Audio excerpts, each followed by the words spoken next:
Hey, I'm Dr. Mark Rosenberg, and last week we spoke about your posture, and I showed you how to use a belt, a karate belt or roll belt, to become aware of the muscles that allow you to hold proper posture. And my definition, actually not my definition, the anatomically correct idea of posture is that from if a gravity weight line went down the middle of your body, it should go through your forehead, your nose, your mouth, your chin, your top, your interclavicular notch right here at the top of your sternum, through your umbilicus, down through your pubic bone, right through the middle of your feet, and sideways. Good posture would be a gravity weight line goes from the middle of your head, and it's hard for me to look at the camera and show this at the same time, through the middle of your ear, through the middle of your shoulder, through the middle of your body, slightly behind the knee, and through the middle of your feet. So that's called the gravity weight line. Any deviations from the gravity weight line and muscles start to engage when they shouldn't be, leading to pain, fatigue, headaches. You got it. It could be from poor posture. Your grandmother was right. She told you to stand up straight. Anyway, one of the main muscles that can help you pull your shoulders back, which if you've been doing the exercise from last week, you'll become aware of that it's not working so well, is called serratus anterior. And serratus anterior is the muscle that's underneath the armpit here. It wraps around the ribs, and it looks like fingers on bodybuilders who really develop it. Looks like fingers wrapped around to the front of their rib cage. On the spine here, my depiction of the spine. These here are your vertebra. These here are your scapula. The red lines show you where serratus anterior is. It attaches to the medial border of the front of the scapula. So it's between your scapula and your ribs. So when it's strong, it pulls the scapula back forward towards your spine. This is what happens when it's strong. It pulls it in. Your scapula is square, and the muscle wraps around to here.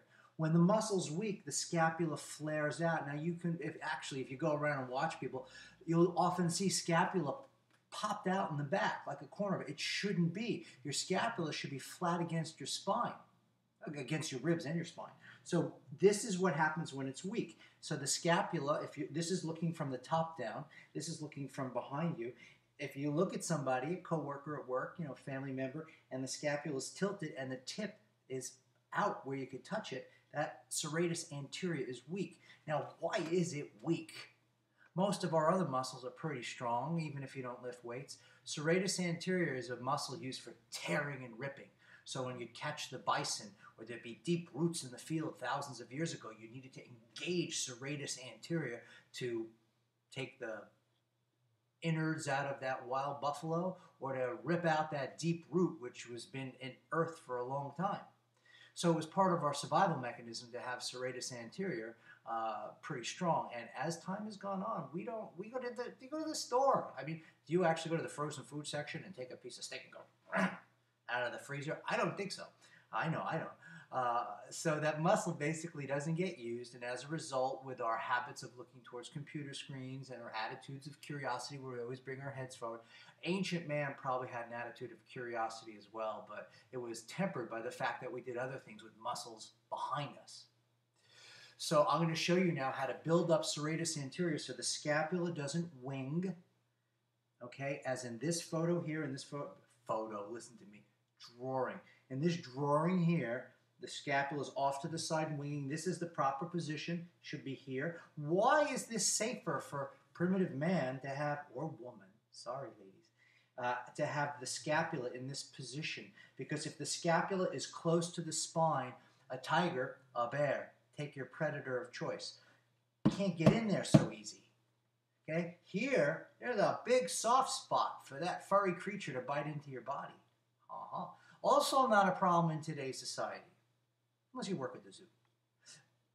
Anyway, so this area here needs to be pulled in, and it's not by building up. A lot of people go to the gym and they build up their rhomboids. I see them on the machines, and they're going like this to build the rhomboids. But what happens is that doesn't fix the problem. The rhomboid muscle actually goes, let me get my pen, actually goes from here to here. And you could build it up. It will pull it in far enough, but not very far. And what winds up happening is if you build the rhomboid a lot, it actually pushes the spine forward here. And when that happens, sometimes there's less space between the ribs and the nerves, and people come in all the time to me, Mark, I hurt myself weightlifting.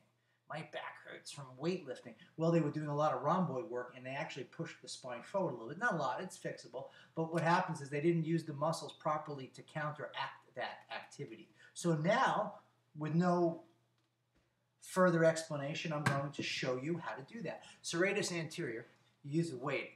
About 10 pounds is good. 5 pounds is good. Not a heavy weight, because if you use a heavy weight, your larger muscles like the lats will engage. So you let the weight hang, and as you let it hang, it stretches the muscle. The muscle you feel stretching is serratus anterior. Now, oh, also note, my knee is up on my little table here, my hand is here, and my back is parallel with the floor. I'm not up like this, I'm not down like this. My back is parallel with the floor. So this arm is straight. Now this arm is hanging. I pull it back. I drop it down. I pull it back. I drop it down. I am not engaging the muscles of my arm. That's counterproductive. I'm not using a heavy weight that forces me to use my back. And last but not least, I'm not doing this tricep thing. Now that's a good valid exercise for the tricep. We're not working the tricep. The tricep's back here. We're going to leave all that alone for this particular exercise. And we're going to go here. Here are some mistakes that people make. They pull back or they go forward. And the reason these mistakes are made is because serratus anterior is not developed, and you have to wake up the nerve and stimulate the muscle to start contracting. As the serratus anterior gets stronger, your scapula will lie flatter against your rib cage and closer to your spine. You're safe from furry animals with big teeth, and you'll have much better posture. Okay, so from here, watch. Now, I will add, this is part one. I got a lot to show you folks. Now, we're not doing anything with the arm. It's all here. Now, I will tell you another thing. And do like a set of 10. Set of 10 on one side, 10 on the other, 10 on one side, 10 on the other. You can fluctuate. This is a 10-pound weight. You can do 5 pounds, 10 pounds. Again, some of you can do 15 pounds, but you start to engage the larger muscles, you're missing the point. We're trying to develop a muscle that's interior. When you lift up something very heavy and very big, the external, big, strong muscles engage. We're trying to do a little retraining here. So start off with a light weight. For some of you, you could even use no weight at all. You could just do this, just to get the motion, just to wake it up. And don't be shocked if you find that one side of your body does the exercise much better than the other. And the reason is again, as in my earlier Anatomy of Chi videos, your brain sends a message down through its innate intelligence, the chi of the body, down through your spinal cord, out the nerves to the muscles to get them to contract. Well, guess what? What if they've been doing it wrong, or haven't been doing it at all, or have been doing it very little, or there's an old injury? The message comes down, it doesn't quite get to that area, and the muscle doesn't contract, the head migrates, or the shoulder migrates forward, the head's like, and next thing you know, your neck hurts, your eyes hurt, your back hurts. So this is a very good exercise to start you on your path of fixing your posture. If you have any questions, you could send me an email. You can leave a message on YouTube. That's very helpful. And I'll get back to you. I try and be prompt with my responses. All right. Thanks for coming by, and make sure you subscribe and tell your friends. Thanks.